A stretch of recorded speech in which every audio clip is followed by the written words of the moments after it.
Bo Nix finished the biggest win of his NFL career on a fractured ankle. The injury required surgery, reportedly kept him from weight bearing through several weeks, and was followed by a second procedure during the offseason. But now Nix is back at training camp, moving outside the pocket and telling reporters that nothing is holding him back. So what exactly happened to his ankle? What did the surgery likely involve? And will he truly be ready when the Broncos open the 2026 season against the Kansas City Chiefs? Nix suffered the injury on January 17, 2026 during Denver's overtime divisional round victory against the Buffalo Bills. The injury occurred late in overtime and designed quarterback run to the left when Nix was tackled for a short loss, but the mechanism did not initially appear as dramatic as many season-ending injury fractures. Nix later explained that his foot was off the ground before his body weight came down over the ankle and the foot became twisted underneath him. That mechanism combines two significant forces. The first being the axial compression. So if we take a look and pause there, this axial compression is created when all that player's body weight drives downward through that lower leg there. The second is rotation, created when the foot turns or remains trapped while the body continues to move in another direction. If the force exceeds what the bones surrounding ligaments can tolerate, the ankle can fracture, even without a major direct hit.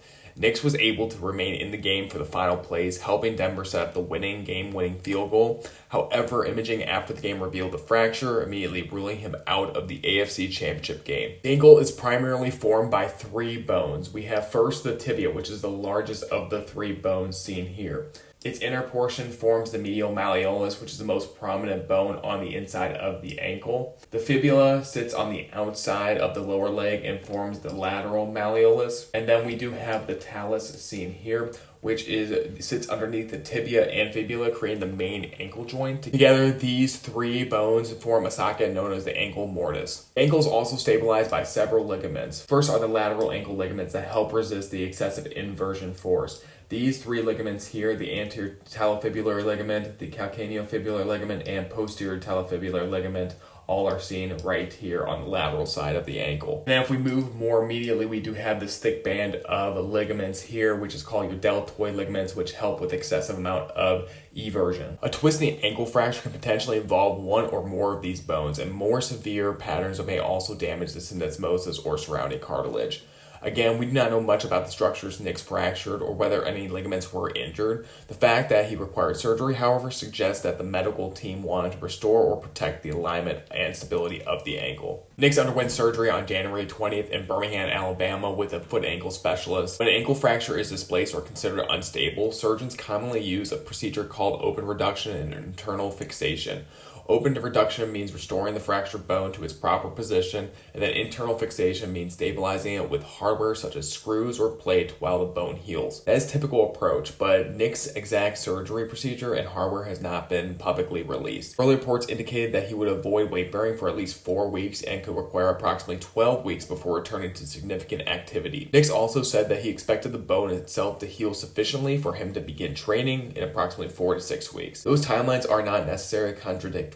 4 to 6 weeks may describe early bone healing and the beginning of controlled rehabilitation. 12 weeks is a more realistic estimate for returning to substantial physical activity. Neither represents full clearance for NFL football. Nix then underwent a second pre-planned cleanup procedure in April. He later revealed that procedure addressed bone spurs in the same ankle. This procedure was described as a cleanup and not a new fracture or major setback. So the first phase following an ankle fracture surgery is about protecting the repair, controlling swelling, and gradually restoring that ankle motion. Depending on the fracture, the athlete may spend several weeks using crutches, a scooter or cast, or a walking boot. Strengthening can continue from the hips, knees, and core, but loading directly through the ankle is limited. Once imaging shows adequate healing, weight bearing gradually increases. Rehabilitation then focuses on restoring dorsiflexion, plantar flexion, calf strengthening, and normal walking patterns. Balance and proprioception are extremely important because immobilization can reduce the athlete's awareness and control of the injured ankle. The next phase introduces heavier strengthening like single leg exercises, running, and jogging. For quarterback, the final stages would include dropbacks, forceful planting, throwing while moving, accelerating out of the pocket, and reacting to pressure from different directions. So a commonly used post-operative ankle fracture protocol does not begin unrestricted return sport progression until or at least 5 months after surgery. So clearance should also depend on strength, hopping ability, balance, and movement quality, not simply the number of weeks since the surgery. So far, Nix appears to have progressed extremely well. In May, Sean Payton said that Nix was doing well and was expected to be at full speed by training camp. Broncos still limited him during the early offseason program to avoid rushing the final stages of recovery. On June 16th, Nix returned to the practice field for individual and limited passing work. He said that the doctors considered the ankle as good as new and that he believed he could have handled the full workload if the team had allowed it. That was approximately about 5 months after his original surgery and about 6 weeks after the cleanup procedure. When training camp began at the end of July, Nix progressed to full team periods and 11-on-11 work.